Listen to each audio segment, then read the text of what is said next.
How are you going, lovely dudes and chess lovers? We are back inside the amateur's mind, and hopefully we are going to again unveil some thought processes and methods and whatever funny stuff is going on in a way that will be somewhat educational, at least. Today on the menu is a Slav defense going pear-shaped into a beautiful attack. With a bit of a Greek gift going totally down the gurgler into a dead lost, and then miraculously turned around in a dead equal rook ending into the most horrific blunder in history. All this in one game for you that I couldn't possibly put under a better umbrella than the amateur's mind. Let's jump into it right away. In the white trunks, the student, and in the black trunk, you won't believe it, his opponent. Once again, Slav going pear-shaped right off the bat. A very typical phenomenon among low club level players that they remember basic ideas but they forget move orders. So here, before we move the bishop as black, we must take on c4 if we entertain this idea of playing the Slav defense, which is a good idea to entertain, by the way, as a very solid opening on all levels. Bishop g4, however, is a mistake because it walks into knight e5 with the tempo, centralizing the knight and attacking the bishop. Obviously, we know that we don't really like to trade bishops for knights, so black here is almost compelled to move the bishop again. He chose not to, which resulted in him being dead lost on about move 7. Student correctly plays e4. Student correctly plays e5.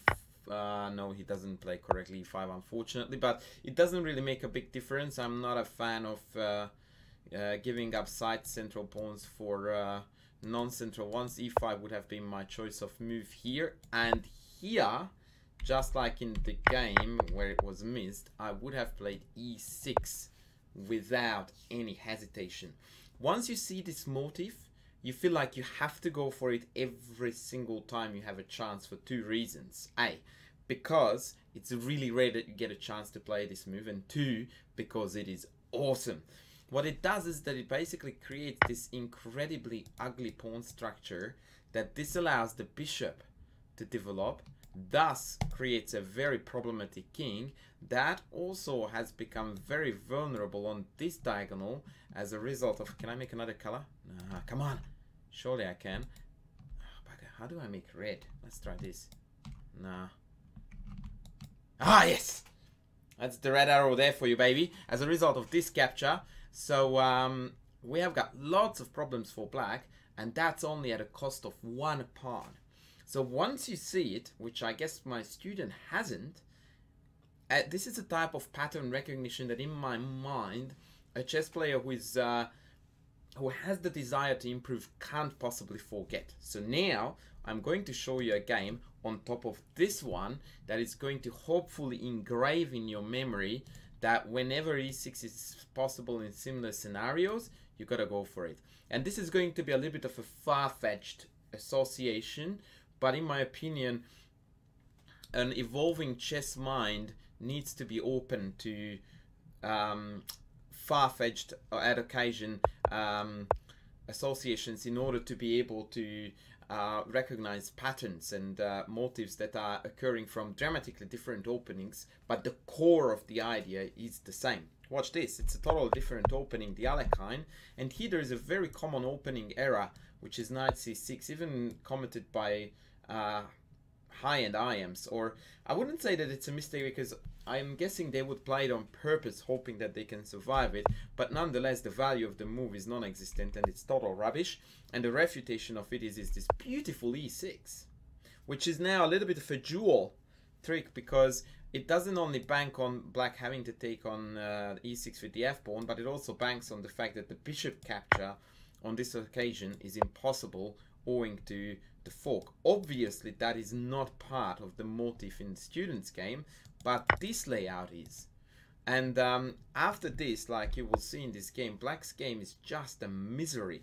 To organize pieces and to develop correctly is almost impossible. And also because of the very weird and passive layout, white gets away with a wing attack like this very early on. And as you will see, there will be very little joy in this game for black, because by the time they actually managed to centralize and catch up in development, which is now, they actually just got absolutely destroyed on the king side. Bishop d3 was played. Take, and look what happens. d5, weak white squares, and now he's just dead. He should have he actually should have taken that was a little bit too many should have in one go. He should have played here the amazing c6 with the sole intention that after bishop takes g6 the king can get away safely. So what this whole thing is about, not entirely but partly, this e6 thing is to create a lot of weak white squares. And although I flew through the middle game, or this part of the game, you could see how strategic white has been about utilizing these white squares, or trying to even further weaken them, for example by h5, then by d5. So if you look around, these are the targets of whites. And so when black plays bishop f5 to cover these weaknesses, white instantly jumps on it and goes, nah, that's my playground, buddy. And black just fell apart, trading off the only good piece, trading off the guardians of the white squares, and this is now already a forced mate in case black takes back. It's quite beautiful, by the way. I love this forced mate. Check this out. Check, check, check, eliminating the bishop with check. This sort of windmill motif revolves until now white checks the queen all the way to e6. So check, check, check. Finally we are on e6, and the final blow, knight e4, and knight f6 check followed by mate is unstoppable.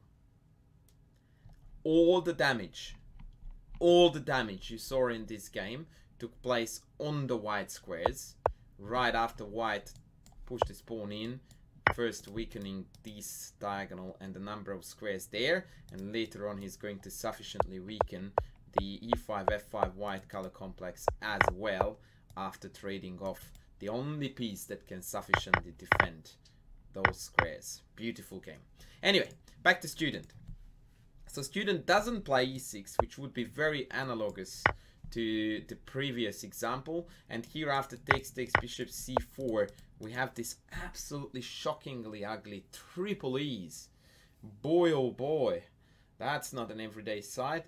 White is about to complete development. There is always a very annoying check floating here. There's always a very annoying queen g4 hitting both of these.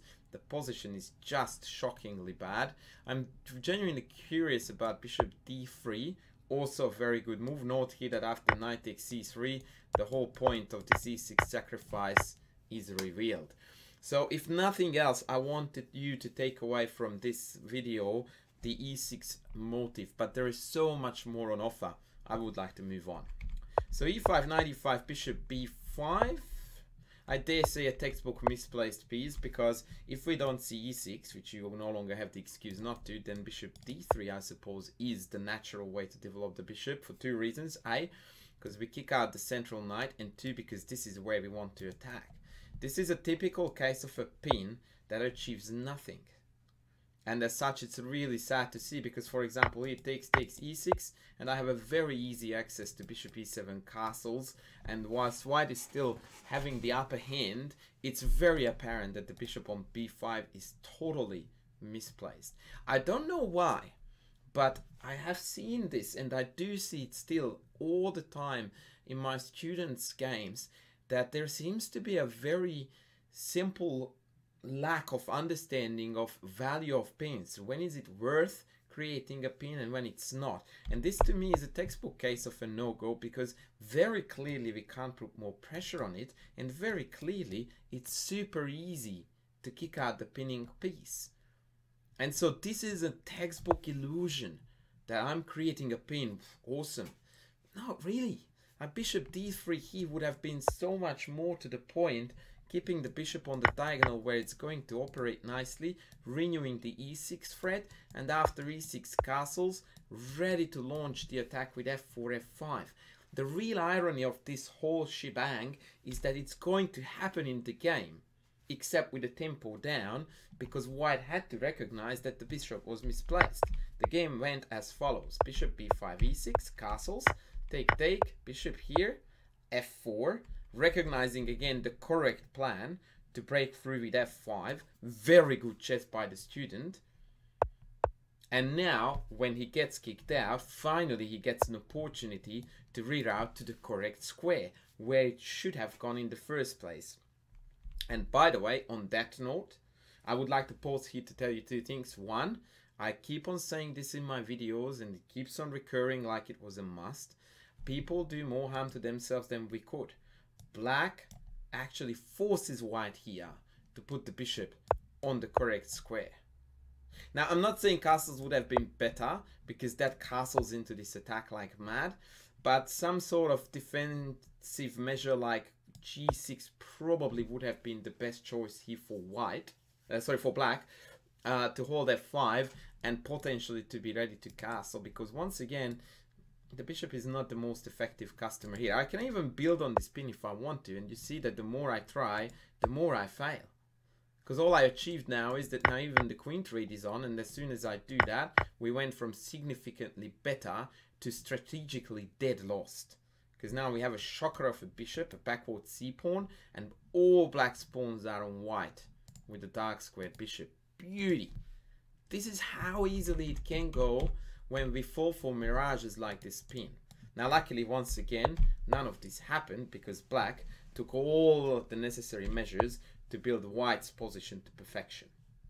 Now castles here is a shocking mistake, castling right into white's attack, but I would like to stress that after g6, white is still heavily in the driving seat, but here we need to take an extra measure that a lot of players, especially on club level, are extremely reluctant not only to execute, but even to consider.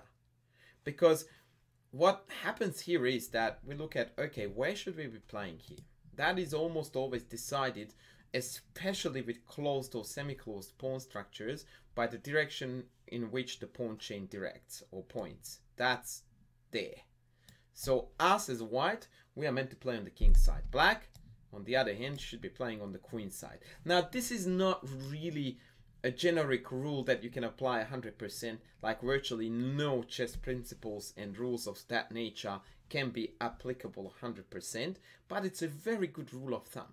So if I need to attack here on the king side, my most obvious way to do so is f5. f5 has been shut down. Well, guess what then? We need to make it happen. g4. And a huge amount of players below 2100 would go like, whoa, I can't do that. Oh my goodness, my king has been weakened. Yeah, so what? And this is a so often recurring theme among my students' games, and even in discussions when we analyze games, that, oh, isn't it weakening my king? Well, there are two answers to this. The short one is no. The long one is no. So I will go with the long one. No. And the reason for that is because whilst, yes, it makes the king's position a little bit airy, the weak king is this one. And the reason for this is very simple. Because I, as white, have access to get to here. After f5, gf, I can bring the queen out to h5 and start a crazy strong attack against that king. On the other hand, black has absolutely no way whatsoever to get these pieces in the vicinity of my king. This is why I always like to say that the relative safety of a king is not only decided, in fact primarily not decided by what's in front of it, but by the relative mobility of the pieces and whether they can get to it or not. If there was a black bishop on e4, the queen on h3, and the knight on h4, I would be like, yeah, this king is getting a bit of a love from the black pieces. As is, can't care less. In fact, black's best is here to castle here, and even after that, white is winning by this kingside attack. Like, black has nothing here. It's one check, I move away, and I can shut down f6 and then hurt f7, or I can take and penetrate on the f file. I have to be a little bit cautious, but that's as far as it goes. White is totally in the lead. Now, none of it came to reality, because after bishop d3, white, which is black, castled kingside, thus enhancing the power of this attack by about 5 million %. f5 was played, and from here, essentially, the position is totally irreparable. The attack is just really, really powerful. All the white pieces are pointing the correct direction. The queen is ready to jump in. It's just too much. Opponent took. We took back with the bishop. And here, I don't know why, but black didn't play g6, which would have been, in my opinion, although according to the engine, a bad move, but in my opinion, the only human way to avoid the instant disaster. Best response is queen g4, tickling the knight on d7, sending it even further away from the main battleground. And after bishop h6, rook e8, e6, this position becomes totally untenable. It's very, very noteworthy to actually have a look at how quickly this attack emerged from virtually nothing. It looks like one piece developed and that's it. And it launched into this absolute crazy destruction of the white black king side, sorry, with once again untenable damage. Beautiful, beautiful. And that is purely because essentially these pieces already count as half developed, because their effect towards the king side can already be felt, and when I move there, it just becomes tenfold the power of those pieces. All right, they played knight b6, textbook case of being totally unaware of what's going on the grand scheme of things. Because if we look at this position from black's point of view, and we pretend that our spider senses are not telling us that, oi dude, you are getting absolutely destroyed on the king side, if we shove that away, like you should never ever do that, then we could go like, oh, there is this juicy c4 square here, let's put a knight there. Yeah, that's gonna do a lot of goodies for us, right? Because what is this knight doing here exactly? Yes, it is on an outpost, it can't be kicked out, but have a look. Knight on b6 is attacking what exactly? Yeah, zilch, nothing.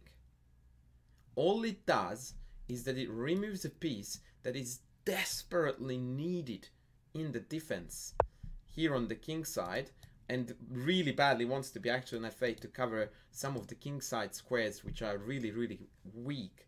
And instead he just goes for like, oh yeah, that's a good square. Totally the wrong direction, and causes irreparable damage, because once again, that's another piece that doesn't partake in the attack. And here white plays rook f3, yet another phenomenon that I have been pointing out on the Amateur's Mind series for months, if not years on end. This is how the Amateur's Mind works in this position, textbook. I want to play bishop h7, great gift, so I will do the rook leaf first. They do something, I will take, check, queen in, and I'm gonna win. Yeehaw! Let's go rook f3. Rewind. What did you say what your plan was after rook up? To take on h7. Right. Did you check if take on h7 was already okay? Usually the answer to that question about 75% of the times is no, which is a pure shocker, because if your plan is to do X, then the first thing you must do in any given circumstance in chess is to check if X is actually good to go right now. Because more often than not, we are guilty of preparing what's good to go. Why wouldn't we go check, check, and up, sorry, here, and the attack is breaking through. Now, I'm not saying rook f3 is not good. Matter of fact, according to the engine, far stronger. But I insist, if you have a plan, you must check if it's good to go. Because for my very silly human mind, this seems like a beautiful attack. e6, and we just go and come in with mate. If queen e8, we swing across here. This is a move that is very hard to see. Because from here on it looks like, oh yeah, I'm not so sure about where it is going, but we can come in. The black pieces simply can't get across this barrier of the f7 square, and so they are too late to the party. Queen h6, rook h3 is unstoppable. Is it hard to calculate? Yes, okay. That's a fair point, but still, the attack does break through. I give you another variation, which is probably even more human and therefore easier to calculate, because e6, queen e8 looks a bit scary from an attacking point of view. So let's go bishop h6. And again, this attack is looking very, very yummy. If queen e8 again, queen g4, and now the mate can't be stopped because no matter what comes to f7, e6 wins. Such a beauty in the attack. Check this out. Takes, queen g6, bishop f6, bishop g7. And the game is over again because on bishop takes we have got mate by rook h3 next. Wow. Wow. And we basically said no thank you to all of that by playing rook f3 and thus allowing g6. Now again, the attack rages on, white is totally winning, but now we have to find moves like queen d2 with the idea of launching the queen right to h6. Not a typical move that is very apparent to a human mind or for the amateur's mind. Bishop takes h7, on the other hand, does have a very forcing nature. It really does send a very powerful message, and in fact, it's a totally winning attack. Unfortunately, we missed that, but so did the opponent, who was very busy with placing this knight on this beautiful c4 square, right? Totally ignoring the fact that the house is on fire. He's still very busy watching his favorite TV show, because that has to be finished before we call the fireys, except that now the whole neighborhood is on fire, and bishop takes h7, just a knockout. And if it hadn't been for what to come, I even would have considered this game for a My Students Rock, despite of its small inaccuracies along the way. But boy, this is where we just jump into the middle of it. Check, queen h5 check, rook takes h4, and you would expect resignation about here. Now let me tell you something, this position is going to turn into black to be clearly better. Yep, you heard that right, and this is where the real amateur's mind kicks in. f5, only move to dodge the mate. Now bishop g5 is most accurate, and from here on I would like to use this a lot. From here on, white has got one job and one job only, to bring this home in the most aggressive and most powerful fashion. And when I say powerful and aggressive, we are looking for moves here that are the most likely to trigger resignation. It's very important that here we don't necessarily have to think in terms of the best move according to the engine. What we want to shatter here is hope. It sounds really cruel, but this is the best policy. You are playing against humans. Humans are creatures of hope. Hope is what keeps survival alive. As long as there is hope, we fight on. When all hope is lost, we give up. That is human nature in every walks of life, and especially in chess. Now here e6 does not quite shatter all hopes, because it forces me to play the only move on the board that doesn't allow a mate in one, after which, whilst black is dead lost, at least the instant mate has been actually fended off for a fair while to come. So white here should have seen this and gone like, not giving you even dead, buddy. No. You don't get to sack your queen away. But this requires extra calculation, and a lot of people are very reluctant to take that extra mile, because they go like, I've calculated bishop h7, that was rough, it landed me in a winning position and now I'm a queen up. I don't want to calculate anymore, I want to walk away and win. Unfortunately, it doesn't work like that. This is the time when we really have to play our most accurate to make sure that it's soon as possible. And this game is a textbook case of what happens when we go now cash and we just go like, it's gonna win by itself. It's not. It never is. The mate after bishop g5, by the way, is incredibly beautiful. Check this out. Queen e8 only, more or less. Queen h7 check, queen f7. This variation would have happened in case of most defending IDs. Queen takes f5, king back, check here, and an absolutely amazing check here, rook f4. You go like, what? How is that amazing? I tell you how it's amazing. Because any human here would play rook f1, bringing the other rook into the attack. But the point of rook f4 is actually to allow this mate. Wow! That is pretty impressive. That is just next level stuff. Yeah, a really beautiful way to finish the game. That said, of course, rook f1 is still a total win. So don't get me wrong, this is all G.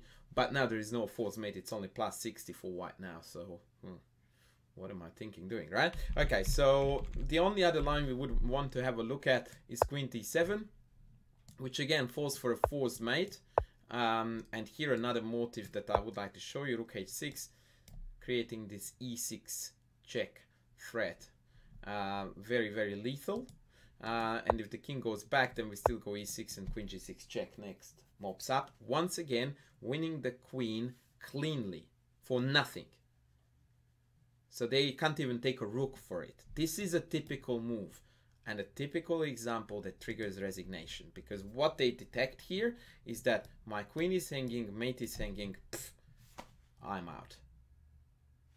That's it. Look what happened instead in the game.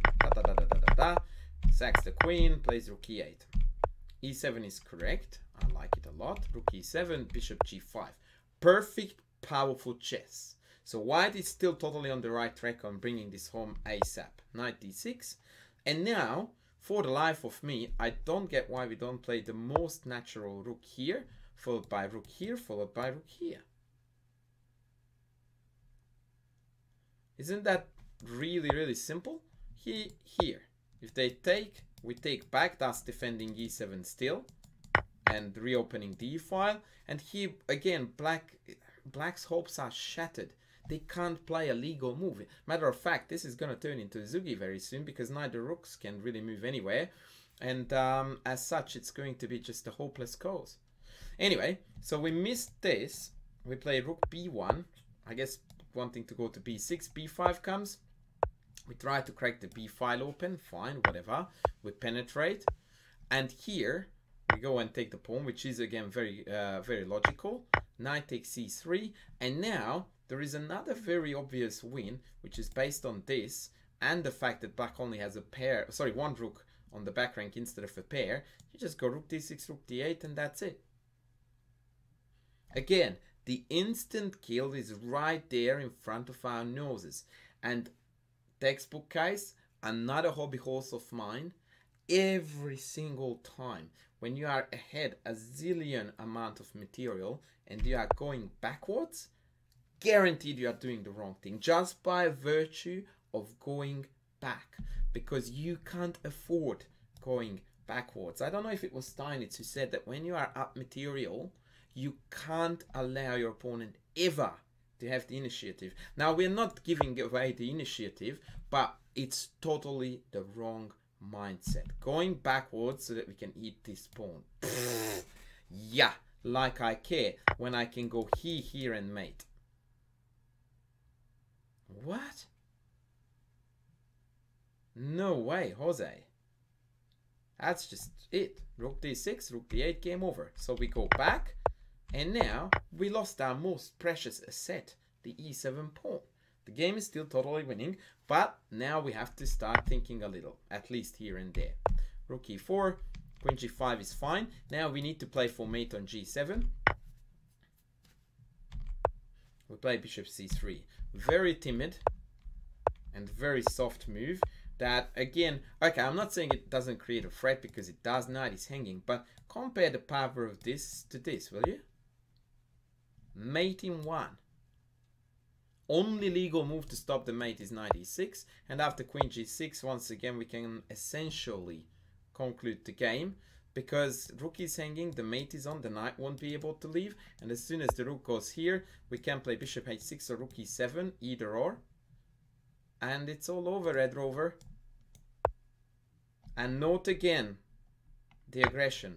Forward, forward, and forward. That is the only way to go. And I feel a little bit stupid for analyzing a plus 15 position on this channel, but 2000 plus rated players managed to throw this away. Very clearly, this is a needed lesson. Okay, so we go Queen H5, thus dropping all of our advantage, because here now we have fallen for a tactic, which is check, knight e2 check. Now we needed to come back, not because of that goes against principle, but because that was the only way to keep a tab on this check. Queen H5, check, and now panic kicks in, the last stage of this horrific downward trend. Student does know that he has stuffed up. He's hating himself. He's kicking himself because he goes, oh, king here, knight e2, king here, and I got mated. I'm the biggest fool in the world. And that overshadows and clouds actual realistic calculation and realistic thinking. And now we make very bad decisions because it's panic, it's tilt, it's irrationality that drives us, not calculation. Because if we calculate, we realize that knight e2, queen e2, now rook can't take there because we take there, so rook has to take. And yes, we have spectacularly stuffed up because we were a queen up and now we are only a piece up, but this is game over. No chance whatsoever for black to survive this as long as we remain cool and calm. And that's a kindergarten level of calculation for someone who is 2050. No worries. Instead we go queen f3, chucking away everything, and tada, 2 pawns down. From a queen up. And this happens, guys, to many of you. I'm not saying on a daily basis, but the phenomenon that you have seen happens on a daily basis to club level players across the globe. And that all stems from the fact that when we land in totally winning position, we relax instead of turning the heat up to make sure that we deliver the deadly blow. I'm not saying that this is an easy move to find because it looks like the mate is fended off, but you only need to calculate just a little more to realize that, matter of fact, it's forwards mate. And so we drop the ball, we start playing second bests, we start playing third bests, and all of a sudden our opponent has got threats. That can't happen. So we can't miss opportunities like rook here, rook here. We can't possibly miss opportunities like going forward instead of backward when we play bishop d2 here. Can't happen. We need to go in. This is just the right way to go about business. And again, instead of going here, which was played in the spirit of aggression, but very half-hearted effort, you need to go in. Mate threat. You need to go in. Mate threat. You need to go in. Mate threat. Until they just can't take any more punches and they collapse. If you don't play chess like this when ahead, you should always play chess like this, but when ahead in material, you are the #1 reason for yourself why you may not convert games easily. Now, unfortunately or fortunately for my student, the comedy of errors continues. Now we are on the back foot fighting for a draw. Opponent wants to throw the game away, so he gives us this pawn. We take, correct move. No, the trick, I don't even know what the trick was. Yeah, there was no trick here. Like knight anywhere and black is totally winning. Or even better, rook e3 defend and attack and black is totally winning. So I have no idea about what this d4 business was. And now, this should be holdable without too many dramas, although good technique is required. h4, oh goody, king up, goody. And now we have built a very awesome defensive setup, because as soon as the queen, the rook leaves the 6th rank, we go check. And when the king goes back, we split the pawns. A very important defensive mechanism that works like charm there. Okay. King back, king up. Once again, the plan is to split the pawns. Perfect play here. Kudos to the student that although we went from ridiculously winning to dead lost, we do bounce back we hold our nerve, and we actually score the draw without any dramas. Check and pawn up. Perfect. This is how you draw an endgame that is dead drawn. Excellent chess. And then watch the drama unfold. King takes. Black is extremely reluctant to accept the fact that he didn't get killed like he should have on move 10. And he really wants to show that he's the boss. Plays rook h6, which normally is the right way to play in a rook ending. You want to have a rook behind a passed pawn. However, sometimes a coin, very often in fact, has two sides. This is deactivation. Here the rook has, I don't want to do the maths, but 14 squares, yeah? 4 plus 3 and 5 plus 2. Yeah, 14 squares. We go here. Now we are limited to 8. I think that was the wrong maths. That's 9, yeah? And if you have a bad feeling that this rook is getting a little bit awkward, no worries. Rook away, we give up the pawn, we shake hands, all good. Now we go back here, and said rook has got 3 squares to go to. This is an ultimate way to stab yourself in the heart and say, I actually wanted to lose this game, thank you very much, in a rook ending. And it is an extremely commonly seen phenomenon in rook endings where there are much more material on the board, that the defensive side or the attacking side can only think in terms of, oh, I have to grab and hang on to the material at all costs, even if I'm ridiculing my pieces. And so what they don't realize is that essentially they lose a rook for the sake of guarding a pawn, and that, metaphoric speaking, actually here turns into reality, because now after king g6, black can't avoid losing the rook. I mean, what a twisted story that is for this game to end like that. But at the same time, such a typical thinking of the amateur's mind. I must defend. I have to hang on to that. No, you don't. You have to be realistic. This pawn is a goner. Shake hands. See you later. You don't just ruin a piece like that by chucking it in the corner where it's jammed in both ways, because that's what happens. You get king g6, and after check, which wasn't played, king f6, and because of the mate threat, black has to give up the rook like so, and we are not going to throw this one. An incredible, absolutely mind-blowing roller coaster with so much to learn in the process. I think in many ways this is a very powerful lesson. At points I don't know if I presented my message well enough, but I think overall this game features so many typical mistakes that go through the amateur's mind without actually being recognized as a mistake. I think that here student produced a very powerful lesson for us, and the icing on the cake is that in the end we did win the game, despite of the fact that it turned around more often than one could ever think a chess game can turn. So I hope you guys liked it. I very highly recommend you to take it apart, perhaps watch again, or pause it at points where you see that there was something new, something interesting said and analyzed. And on that note, I will be back with more soon. Thanks for watching. Bye.